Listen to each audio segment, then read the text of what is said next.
वाकई हमारे क्रिकेटर्स को भी वहाँ पे सिक्योरिटी के मसले मसाइल होंगे, क्योंकि जो एक तरह से एंटी पाकिस्तान एक रिटोरिक्स जो वहाँ पे बिल्डअप हुआ है, उसके तहत जो है ना आप इंजॉय कर सकेंगे क्रिकेट। फैंस जो हैं वो भी शायद जो हैं वो डरे रहेंगे under the influence of the present government उनकी, कि पता नहीं ताली बजाना भी कहीं गुनाह ना समझ लिया जाए। तो कितने नफलों का नुकसान है ऐसे माहौल में पाकिस्तान टीम भारत जाके खेले। अगली हुकूमत किसकी देख रहे हैं आप? बीजेपी की देख रहे हैं? ये हम कम नहीं है अल्हम्दुलिल्लाह, वी आर न्यूक्लियर पावर है यार हम। अरे यहाँ पर कभी इंडियंस को मैं बता रहा हूँ, कभी आपने सुना कि हिंदुओं के साथ हम कुछ कर रहे हैं? नहीं, बल्कि बहुत इज्जत मिलती है। ठीक है, और वहाँ हम पाकिस्तानियों को मुसलमानों के लिए करते तो हमारे दिल नहीं दुखेंगे। बिल्कुल बिल्कुल। तो दिस इज नेचुरल, इंडियंस को मैं कहता हूँ दिस इज नेचुरल। तो फिर वाकई आईसीसी भी लगती है जैसे टूथलेस बॉडी हो गई है। सो वहां पे जब तक कि प्रेशर नहीं क्रिएट होगा कि आप एक लेवल प्लेइंग फील्ड रखें पाकिस्तान के लिए, और ये नहीं हो सकता कि भारत अपनी मर्जी से गोल पोस्ट बदलता रहे, इससे तो क्रिकेट को नुकसान होगा। पैसे नहीं मिलेंगे आईसीसी में, क्रिकेट बोर्ड्स को पैसे नहीं बटेंगे अगर इंडिया क्लिप देखा, आप देख सकते हो किस तरीके से इस वीडियो में रमीज राजा और जावेद मियादाद बात कर रहे हैं। और रमीज राजा को यार मैं देखता हूँ यार, इतना दोगला इंसान मैंने रियली लाइफ में नहीं देखा है। इंडिया में कमेंटर था, बहुत पसंद करते थे इसको लोग, पाकिस्तान क्रिकेट बोर्ड का चेयरमैन बना, ऐसे दोगलेपन वाले बयान दिए इसने। फिर पाकिस्तानी जब ये अपने यूट्यूब चैनल पर वापस आता है तो इंडिया करता है, इंडिया की तारीफ़ें करता है, मतलब बहुत दोगला है। पहले पूरा वीडियो देखते हैं, वीडियो के बाद करते हैं इस टॉपिक पर बात। रमीज राजा भारत में जो पाकिस्तान क्रिकेट टीम आने वाली है वर्ल्ड कप में, उसको लेकर कुछ बातें कर रहा है, अजीब सी बातें कर रहा है। इसको बताएंगे इसने कितना 5-6 साल भारत में रहा, इसको बताएंगे कैसा इसके साथ बिहेवियर हुआ। प्लीज़ चैनल को सब्सक्राइब करें। कोई मसला नहीं, मगर अफसोस से कहना पड़ता है कि इस वक्त आईसीसी इंटरनेशनल क्रिकेट काउंसिल के बजाय इंडियन क्रिकेट काउंसिल की तरह बिहेव कर रही है। आईसीसी भारतीय बोर्ड के दबाव में लगता है कि और भारतीय क्रिकेट बोर्ड के फैसले भारतीय सियासत के ज़ेर असर नज़र आते हैं। आखिरी बार भारत पाकिस्तान की सरजमीन पे 15 साल कबल 2008 में एशिया कप ही खेलने आया था, जिसके बाद से अब तक भारतीय क्रिकेट टीम ने पाकिस्तान का कोई दौरा नहीं किया। बहरहाल एशिया और वर्ल्ड कप के सर पे खड़े हैं, मगर ये वाज़ेह नहीं कि पाकिस्तान और भारत यानी क्रिकेट की आधी दुनिया एक दूसरे के मद्दे मुकाबिल हो पाएंगे या नहीं। बहुत अहम मौजू है और इस पर बात करने के लिए हमने दावत दी है। ख़ास तौर पे हमें ज्वाइन करें जनाब रमीज़ राजा, साबिक चेयरमैन पाकिस्तान क्रिकेट बोर्ड। बहुत बहुत शुक्रिया रमीज़ साहब, आपने हमें ज्वाइन किया है। यकीनन ये मसला बिल्कुल नया नहीं है। आई अंडरस्टैंड कि जब आप चेयरमैन थे बोर्ड के, उस वक्त भी आपके इल्म में था कि आगे ये मसाइल सामने आने वाले हैं।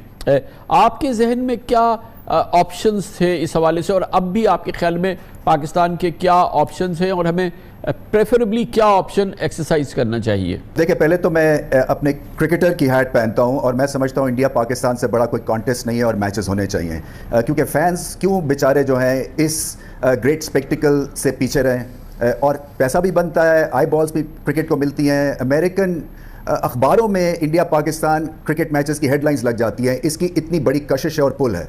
अगर आप मुझे कहें कि एडमिनिस्ट्रेटिव हैट पहनूं, जो कि उस वक्त मुझे पहनना पड़ा था, तो ये ज़्यादती है कि एक इवेंट पाकिस्तान को मिला, प्रॉमिस किया गया, और उसके बाद एक बीसीसीआई की मीटिंग होती है और उसमें ये आता है सामने नज़रिया और हैंड आउट के जी एशिया कप में भारत की टीम नहीं जाएगी और एशिया कप भी न्यूट्रल वेन्यू पे होगा।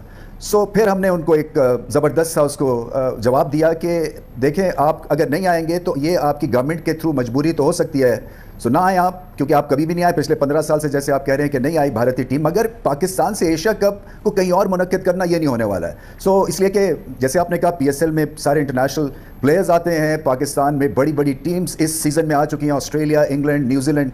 सो अब क्या रह गया हमें प्रूव करने के लिए कि पाकिस्तान क्रिकेट के लिए एक बेहतरीन सिटी है, कंट्री है।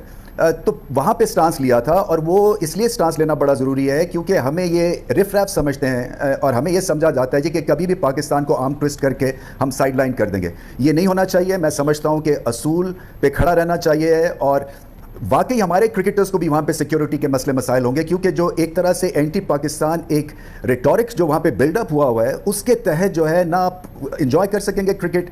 फैंस जो हैं वो भी शायद जो हैं वो डरे रहेंगे under the influence of the present government उनकी, कि पता नहीं ताली बजाना भी कहीं गुनाह ना समझ लिया जाए। तो कितने नफलों का नुकसान है ऐसे माहौल में पाकिस्तान टीम भारत जाके खेले। तो यानी कि आपने अभी बराह रास्त तो ये बात नहीं की, मगर अपेरेंटली हमारे पास कोई ऑप्शन नहीं है कि फिर हम स्टे आउट करें और हम एशिया कप भी ना खेलें और भारत के साथ, और फिर जाहिर है कि वो टूर्नामेंट भी जो है वो कॉम्प्रोमाइज़ हो जाएगा, फिर वर्ल्ड कप को भी हम सेक्रीफाइस करें। देखिए ये मुश्किल स्टेप्स हैं लेने वाली, आसान नहीं है, मगर जैसे कहा कि अगर ज़्यादती वहाँ से शुरू हुई है, हमने तो कुछ भी नहीं कहा था, हमें तो ये कहा गया कि जी आपको एशिया कप हमने दे दिया है, आपको मुबारक हो, उसके बाद हम तैयारी करेंगे सितंबर में। और अच्छी बात यह है कि क्रिकेट के थ्रू आइस ब्रेक होनी थी, जो कि भारत नहीं चाहता कि हो, विच इज़ अनफॉर्चुनेट। सो आगे चल के फिर इसके रिप्रिकॉशंस बहुत ज़्यादा होंगे और मैं चाहता हूँ कि ICC वाले इसमें स्टेप इन करें।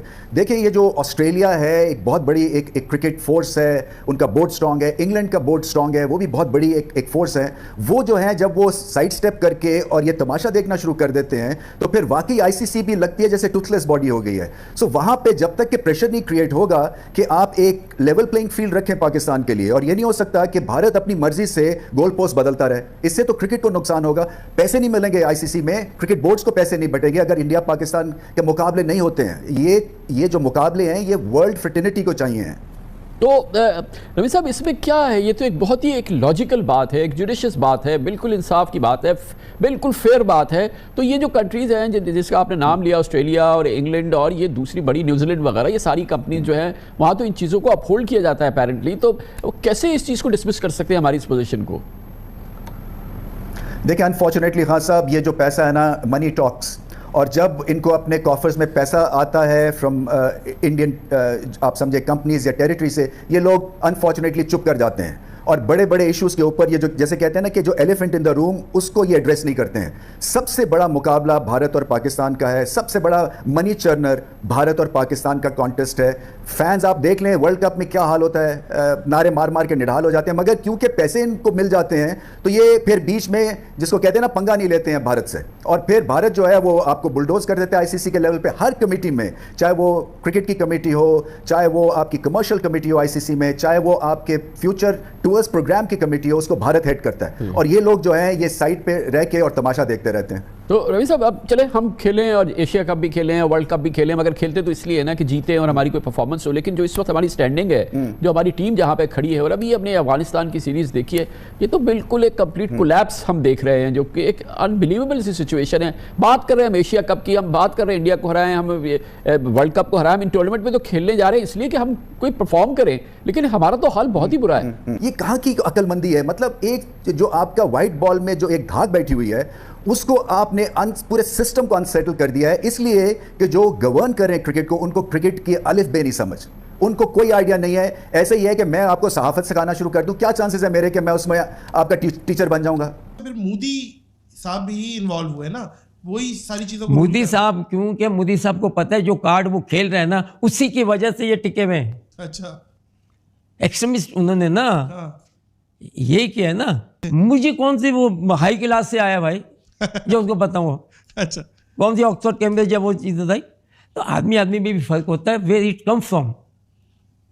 पहली बात तो इससे पहले भी प्राइम मिनिस्टर आए ना। अच्छा, इसके बानिस्बत वो जो मनमोहन सिंह थे और वो ठीक लिखे है, बड़े क्वालिफाइड लोग थे, अच्छा, तो समझते थे बिल्कुल सारी चीज़ कि कंट्री का होता क्या है, कंट्री को चलाए किसी, बस वो अपनी कंट्री के लिए ठीक है।